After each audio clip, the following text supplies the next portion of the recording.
Hello, and welcome to Beadcast. This is the show where we speak to your favorite beading artists, talk about products, projects, techniques, and all things related to beading.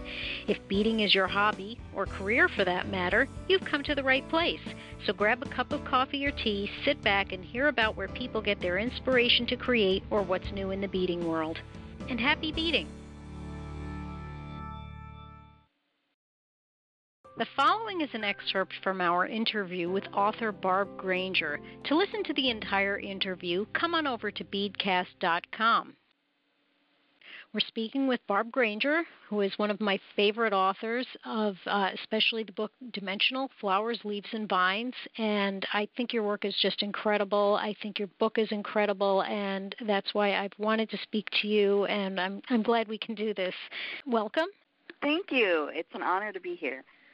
It's an honor to be speaking with you because I'm just such a fan of yours. How long have you been interested in beading? I started when I was about 7 years old. I was in the Bluebirds, and one of our projects was to do a beaded loomed piece. I learned how to do loom work probably about 5 or 6 beads wide. I was so proud of it. I was about halfway finished. And then we had to just move suddenly one day. And my daddy was a little bit, he was like he had a gypsy heart, because sometimes we would just come home and we were moving. And usually that was to another state. Anyway, we had to just up and leave. And I never did get to finish my loom project. So I thought about it off and on throughout the years. When I was probably 8 or 9 years old, then I played with mom's beads or played with pop beads. And then when I got married young when I was 18, I went out and bought a loom and taught myself to do beadwork again. And that was the beginning of my beading journey. Oh, that's terrific. Are there any bead artists who inspire you? Yes, I think probably there are several, but one of the ones that I really enjoy seeing her work is Laura McCabe. Her work is just absolutely incredible. It's just so, it's kind of, I don't know how to put it. It's just that she mixes objects and things with beadwork that you would never think would work with them.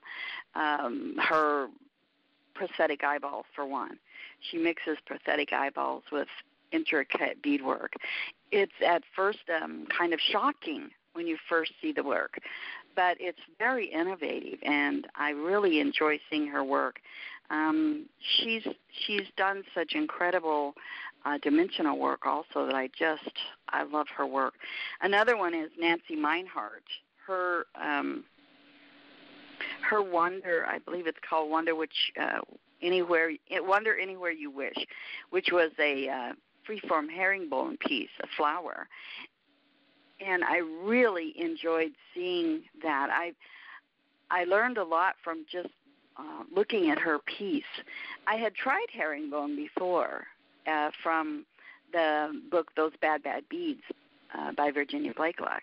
But the technique they used in there was slightly different than what we consider herringbone technique today. And so I had tried it and then just kind of tossed it aside and not done anything with it. Then when I saw Nancy Meinhardt's work, I was just amazed, and I decided, well, maybe I better rethink this herringbone technique. Another one that I really love to see her work is Lydia Fairbanks. Her beaded dolls to me, are just amazing.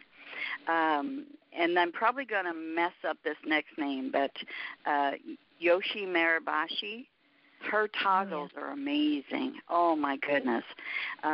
She and Julia Prettle. I really think that Julia Prettle has done some innovative work mixing techniques, mixing herringbone with peyote. I don't know who did that first, whether it was Yoshi or if it was Julia, but they both used that technique to shape forms, and I just think it's incredible. What's your preferred type of bead thread?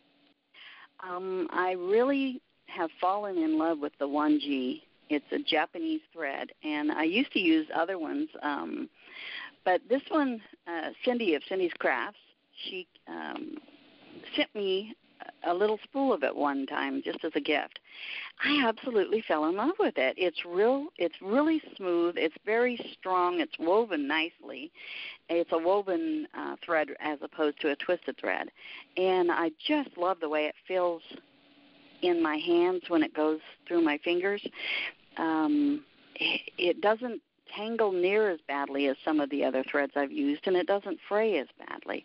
I've never really had a problem with it at all. So I'm converted. 1G is my thread of choice. How do you think the Internet has changed the nature of beading, and do you think it's for the better? Oh, my gosh. Have you got 2 hours? I think the Internet is the single most important tool to beadworkers this day and age.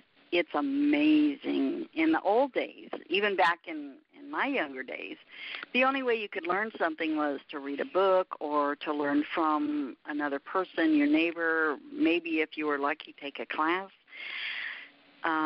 Even when I was a child, it took a week to send a letter across country. I mean, it was, we've come a long way.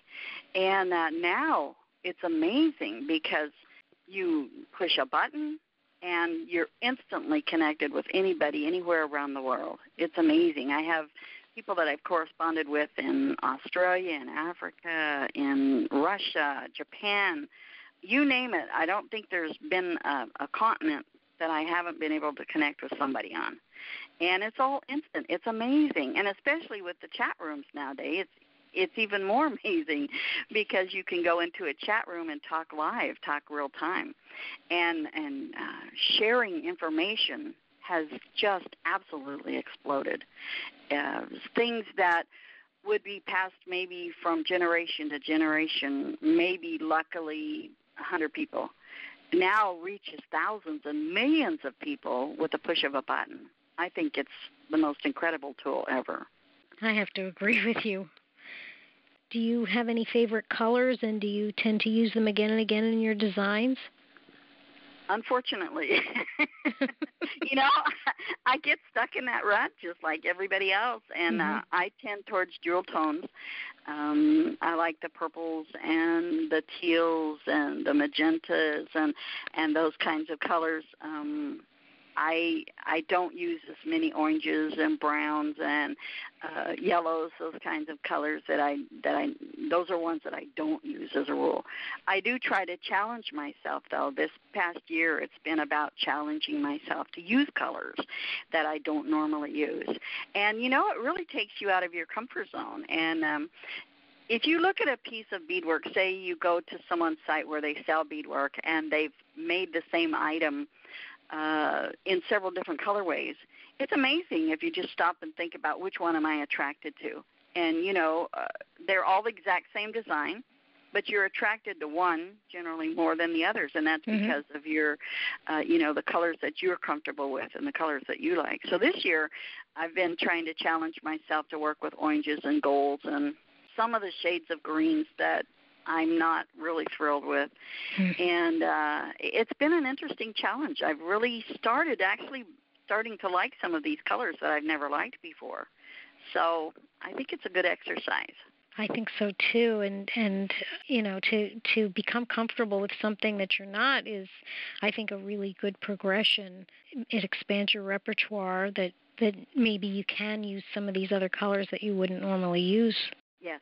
Yes, I totally agree, and it expands your mind as well. Yeah, that's true. I agree with that. We hope you enjoyed this 10-minute preview of our interview with author Barb Grainger. To listen to the entire interview, visit us at beadcast.com. And also be sure to visit us at stitchboard.com, a free online beading and stitching community with social networking, member photo galleries, blogs, multimedia, and where you can store and share your bead stash. Thank you for listening.